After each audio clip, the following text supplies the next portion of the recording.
tema. Vamos a hacer la primera entrevista, como les decíamos, del día de hoy. Nosotros ya habíamos hablado la semana pasada con el legislador Villegas. Pudimos hacerlo también con la legisladora Boto. Y con el legislador también Greve. Con Greve, sobre este proyecto que fue vetado por el Poder Ejecutivo Nacional, perdón, por el Poder Ejecutivo Provincial, que tiene que ver con esta cosa de crear un registro para las defunciones fetales, básicamente, y que generó algún tipo de repudio, de reclamo por parte de de algunas organizaciones feministas, por lo menos, y que el Poder Ejecutivo Provincial decía, che, esto se contrapone con el Código Civil. Exacto. Pero abrió todo un debate y nosotros nos parece interesante y lo queremos continuar, y por eso es que vamos a hablar con la abogada Sonia Ariza Navarrete, que es integrante de REDAS, que es Red de Acceso al Aborto Seguro, es investigadora adjunta del Centro de Estudios de Estado y Sociedad, el CEDES. ¿Cómo te va, Sonia? Gonzalo y Carolina te saludan. Ahora sí. Ahora Sí. sí. Me escuchan. ¿Qué ¿Cómo tal? estás? ¿Cómo estás? ¿Todo bien? Muy bien, por suerte. Bueno, gracias por habernos atendido. Bueno, ¿alguna mirada en términos generales, por lo menos, de lo que fue esta normativa en Tierra del Fuego? Habíamos leído algunas declaraciones tuyas en página 12, que es que lo que está ocurriendo en Tierra del Fuego, este debate que se está dando en Tierra del Fuego, no es el único lugar donde hay lo que ustedes entienden como un avance, en todo caso, a la cuestión de la interrupción voluntaria del embarazo, el derecho de las personas gestantes a poder decidir. ¿Cuál es la mirada que tienen? Hay un poco de delay. Sí. Sonia, ¿me escuchás? Ahí sí te escucho. Creo que tengo conexión inestable por ahí. Sí, estamos con una conexión súper inestable. Me avisan si no. No, porque No se escucha bien. No, se corta completamente, de hecho. Pero sí, efectivamente. ¿Me escuchás, Sonia? A ver, ¿qué podemos hacer? Bueno, pero si nos estás Denme escuchando y un podés... segundo, voy a intentar. A ver, estamos haciendo la No, prueba. capaz que lo podemos, si apagás la cámara, capaz que mejoramos con el audio, pero con la cámara apagada, capaz que y lo hacemos como si fuera una llamada telefónica. Eso puede ser también. Son opciones que se barajan. ¿Nos estás escuchando, Sonia? Bien. ¿Ahí me escuchan un poco mejor? Un poco mejor. Sí, yo los escucho bien. ¿Ustedes ahí me escuchan? Sí. Sí. Genial. Bien, bueno. Les decía que efectivamente estas propuestas normativas hacen parte de una tendencia, yo diría, regional, que se ha manifestado en dos tipos de propuestas normativas. Una que tiene que ver más con el abordaje del duelo perinatal y del sufrimiento de las personas que atraviesan una pérdida durante una gestación o en el periodo inmediatamente posterior al nacimiento, que como ustedes saben ocurre regularmente, ¿no? Es parte de los eventos que pueden ocurrir en el embarazo y genera, por supuesto, sufrimiento y dolor a las personas que atraviesan esta pérdida y sus familiares. Sí. Entonces, hay una preocupación que gira alrededor de algunos eventos de violencia obstétrica que ocurren, ¿no?, alrededor de estas pérdidas. Y es una preocupación legítima, es una preocupación que no solamente al movimiento de mujeres y feminista le importa centralmente, sino también en los servicios de salud, aparece como una preocupación importante. El problema es confundir esta preocupación con la necesidad de nueva normativa, porque los derechos que protegen a las personas gestantes que atraviesan una pérdida gestacional ya se encuentran establecidos en la normativa vigente y lo que requieren es estrategias para implementarlos que sean sensibles a este sufrimiento y que puedan dar respuesta a las personas que atraviesan esta pérdida.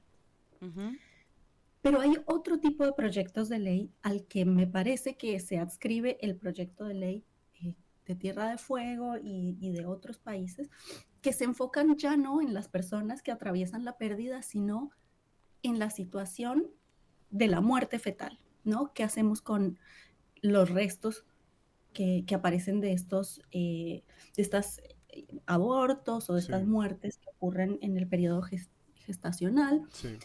Y entonces se preocupan por cuestiones registrales, por cuestiones de orden procedimental que no están enfocadas en aliviar el sufrimiento y en mejorar la experiencia de quienes atraviesan esta pérdida, y tampoco le hacen ningún favor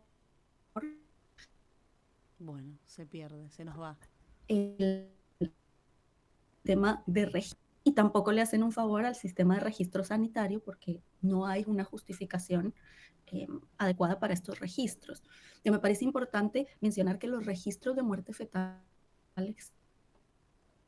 Hola, hola. Sonia, te empezamos a perder de nuevo. Sí. Está difícil. No, ya se complicó. Sonia, Sí, yo ahí los escucho bien. Ok. nosotros te empezamos a perder de nuevo. Sí, estábamos hablando de los registros Hablabas de que no le fetales. hacía favor, yo entiendo que a las familias y a los registros fetales en general.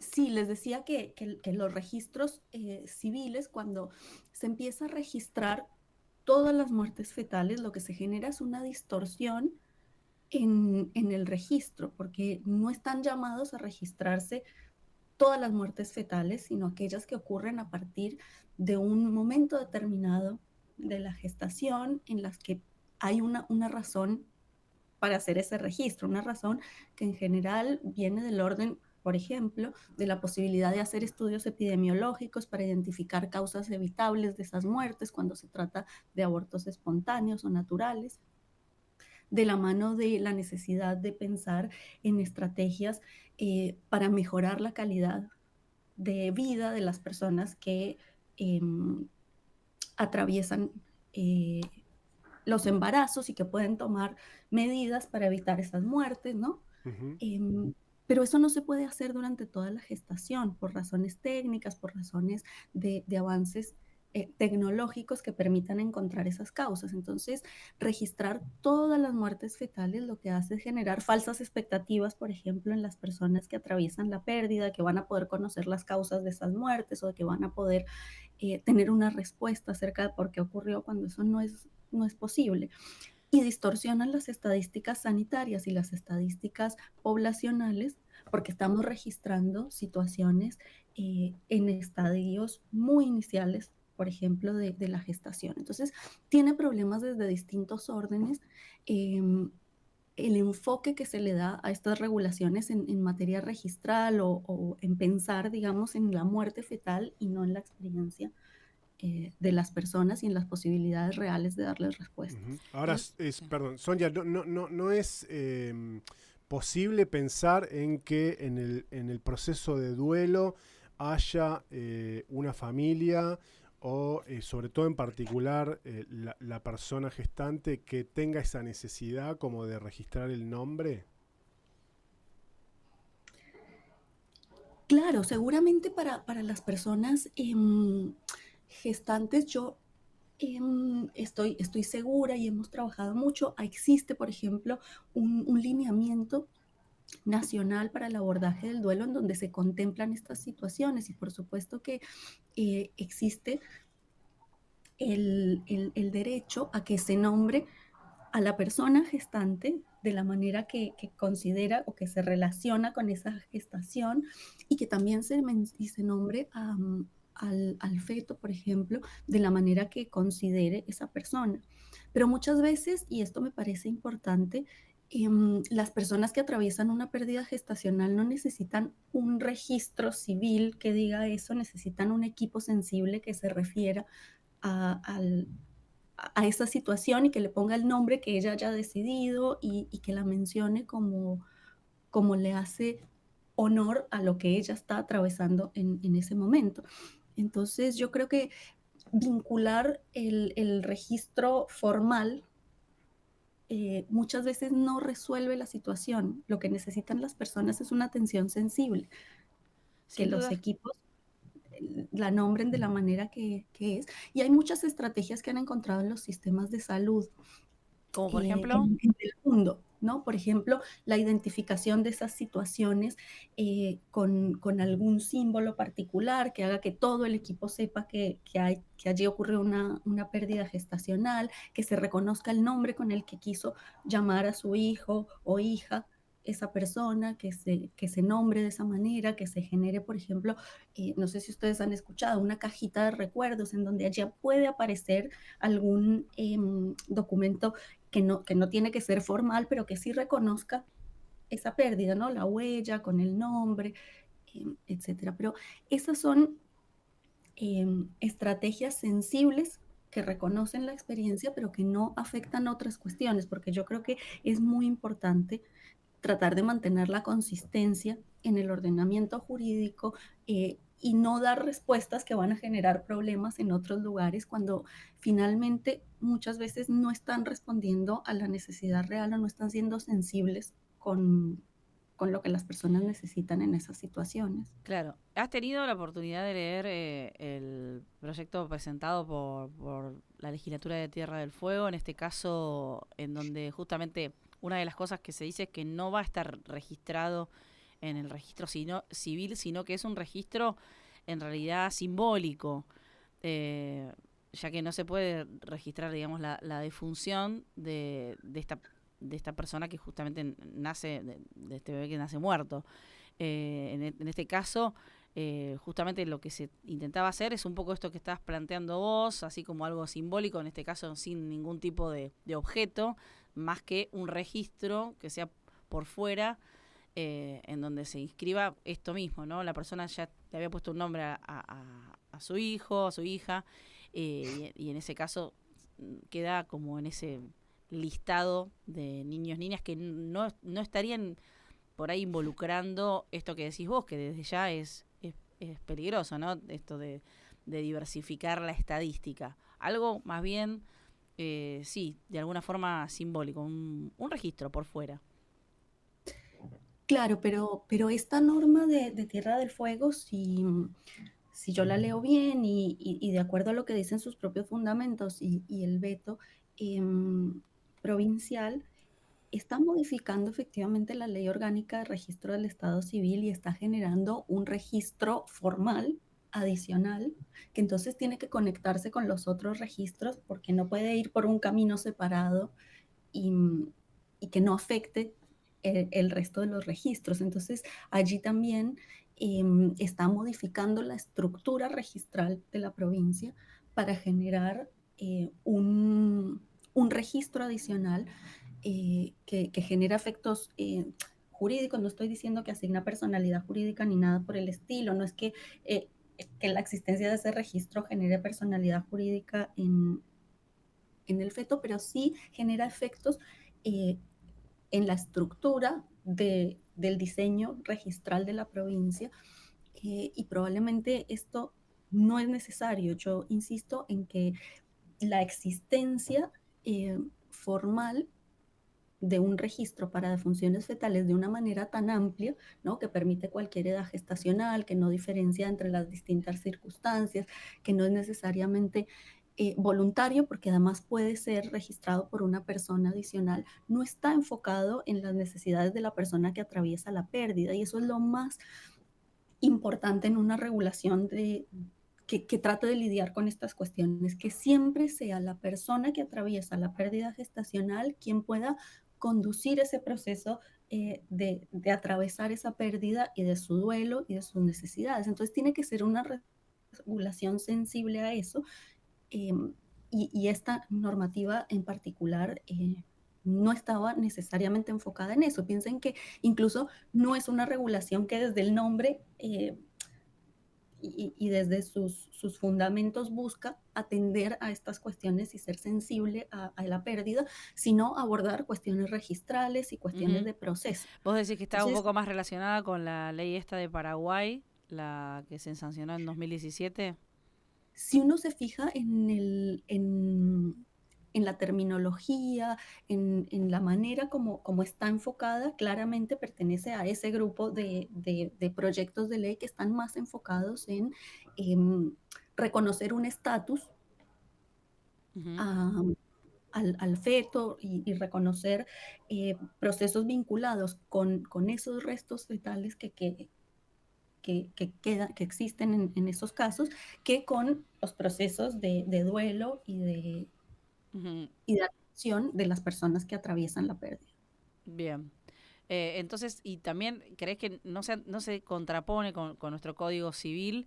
O sí, que bueno, justamente lo que cuestiona es que los términos niños o niñas no nacidos reserva esa denominación para personas nacidas vivas menores de 13 años, o sea, como que no, como eso es como que tampoco lo ves un problema, ¿o sí?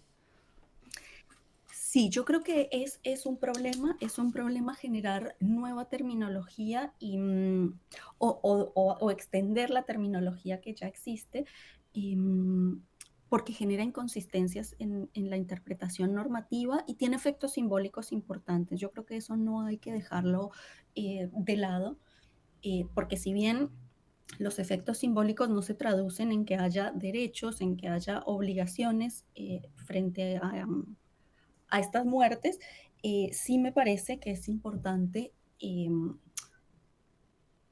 porque no estamos hablando de prácticas que no tienen una carga de estigma, que son prácticas que han sido eh, históricamente muy disputadas. Entonces, eh, el efecto simbólico no me parece menor.